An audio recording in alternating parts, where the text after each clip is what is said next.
సుగంధ ద్రవ్య పంటగా అల్లం సాగుకు ఇటీవల ప్రాధాన్యత పెరుగుతోంది.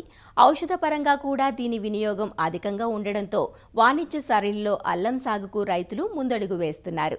కేరళ, ఒడిశా, మేఘాలయ రాష్ట్రాల్లో విరివిగా పండే అల్లం తెలంగాణ జిల్లాలైన ఉమ్మడి సంగారెడ్డి, మెదక్, రంగారెడ్డి జిల్లాల్లో అధికంగాను, ఆంధ్రప్రదేశ్లోని విశాఖపట్నం, ఉభయ గోదావరి జిల్లాల్లో కొంతవరకు ఉంది. పాక్షిక నీడలోనైనా పెరిగే అల్లాన్ని కోస్తాలో దొండపందిర్ల క్రింద, తెలంగాణలో ఆముదం, బొప్పాయి చెట్ల క్రింద సాగు చేయటం కనిపిస్తుంది. అల్లాన్ని వర్షాలు రాకముందే విత్తుకోవాలి. వర్షాకాలంలో విత్తుకుంటే అప్పుడే మొలిచిన మొక్కలు వర్షాలకి తట్టుకోలేక దుంపకుళ్ళు తెగులు సోకి చనిపోతాయి. ఫిబ్రవరి నుంచి మే మాసం వరకు అల్లం నాటుకునేందుకు అనుకూల సమయం. ప్రస్తుత సమయంలో అల్లం సాగు చేసే రైతులు విత్తన సేకరణలో నిమగ్నమై ఉన్నారు. ఇలాంటి సమయంలో రైతులు అల్లం సాగు కోసం ఎలాంటి విత్తనాన్ని సేకరించాలి, విత్తే సమయంలో తీసుకోవలసిన జాగ్రత్తలేమిటో ఇప్పుడు తెలుసుకుందాం.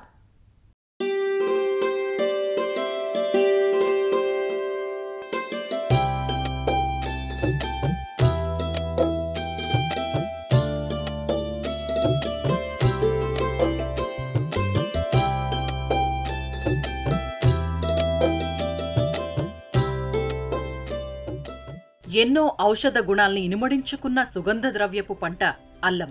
సాధారణంగా తెలుగు రాష్ట్రాల్లో అల్లాన్ని ఫిబ్రవరి చివరి వారం నుంచి మే మాసం నెలాఖరు వరకు విత్తుకునే అవకాశం ఉంటుంది.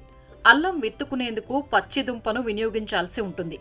ఎకరాకు 800 నుంచి 1000 కిలోల విత్తనపు దుంప అవసరమవుతుంది. అల్లం పంటకాలం రకాన్ని బట్టి 7-8 నెలలు ఉంటుంది. అంటే మే నెలలో విత్తితే డిసెంబర్, జనవరి కల్లా పంట పూర్తవుతుంది. ఈ సమయంలో విత్తనం సేకరించి మే నెల వరకు పచ్చి దుంపను నిల్వ చేయాలంటే కొంత కష్టం.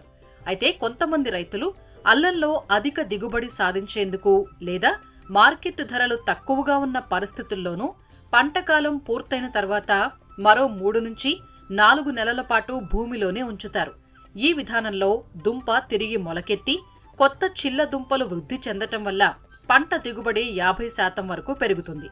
దీన్ని మోడెం పంట అంటారు. తెలంగాణలోని జహీరాబాద్ ప్రాంతంలో ఈ విధానం ఆచరణలో ఉంది. జనవరిలో అల్లం పక్వ దశకు చేరుకుని పైరు పడిపోయిన తర్వాత 45 రోజుల పాటు నిద్రావస్థలో ఉంటుంది. తిరిగి మార్చి నెలాఖరుకు విత్తనంలో మొలక శాతం ప్రారంభమవుతుంది. ఈ సమయంలో దుంపను సేకరించి విత్తనంగా నిల్వ చేసుకోవచ్చు. అల్లం విత్తన సేకరణలో రైతులు తగిన జాగ్రత్తలు తప్పనిసరిగా పాటించాలి. నాణ్యమైన విత్తనాన్ని చీడపీడలు సోకని పొలం నుంచి సేకరించాలి. సేకరించిన విత్తన దుంపల్ని వారం 10 రోజుల పాటు నీడలో ఆరబెట్టాలి.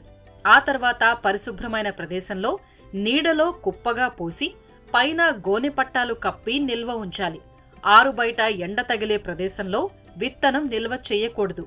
అలా చేస్తే విత్తనం సరిగా మొలకరాదు. విత్తనంపై వేపాకు లేదా వరిగడ్డి కప్పి దానిపై ఎర్రమట్టి, పేడ కలిపిన మిశ్రమాన్ని అలికినట్లయితే నాణ్యత చెడకుండా మంచి విత్తనాన్ని పొందే వీలుంటుంది. విత్తనం నాటే సమయానికి దుంపల్లోని తేమ పూర్తిగా ఆరిపోయి మొలకలు ప్రారంభమవుతాయి. రైతుల అనుభవం ప్రకారం 1000 కిలోల విత్తనం సేకరిస్తే దుంప ఆరుదల తర్వాత 650 కిలోలకు చేరుకుంటుంది.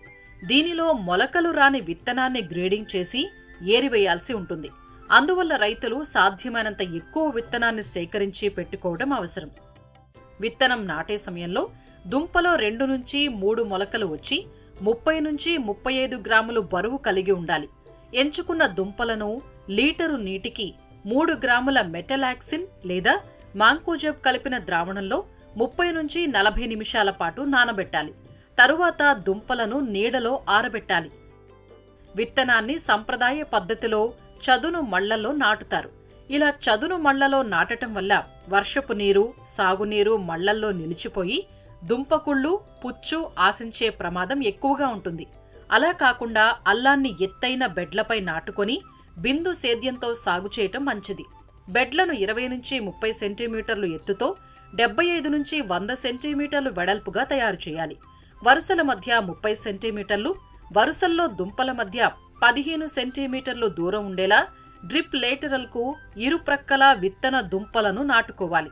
విత్తన దుంపలు నాటేటప్పుడు మొలకెత్తిన భాగాలు పైకి ఉండేలా నాటాలి. నాటిన 2-3 వారాలకు దుంపలు మొలకెత్తుతాయి. ఇలా అన్ని ఆధునిక పద్ధతులను ఆచరించి అల్లం సాగులో అధిక దిగుబడులు పొందవచ్చు.